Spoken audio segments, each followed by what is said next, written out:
Mincha will be at 6:20. Zman Mincha will be at 7:55. Last night we counted 27 Neomer. Now for a very brief of our Torah.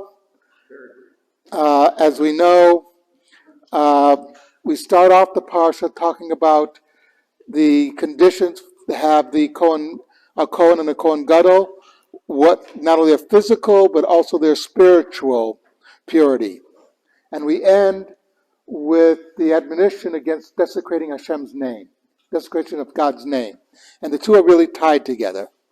Because when you stop and think about it, remember the Kohen represents the Jewish people in the Beit HaMikdash in the religious sense. If the Kohen, any of the Kohanim misbehave, act immorally, it is making a statement about God. Because, as I mentioned, Rabbi Schwartz is one to say, an observant Jew is an observed Jew. Anybody who puts on the mantle of being religious in the modern world means that we assume they're a moral person. And if they behave immorally, it's not just a reflection on them.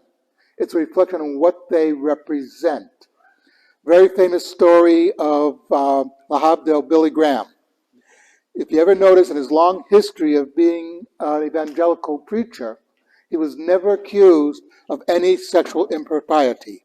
He was not even accused of it.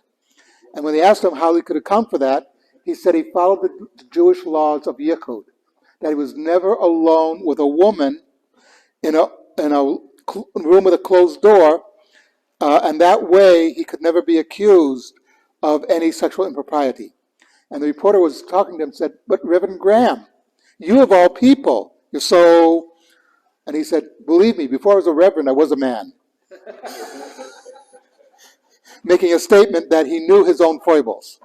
But the fact is that if a religious leader misbehaves morally, it's a reflection on what he represents. So, and since we walk around with kippot, etc., we have to also behave in a proper manner on a moral level. So to think about Kaddish D'Rabbanan.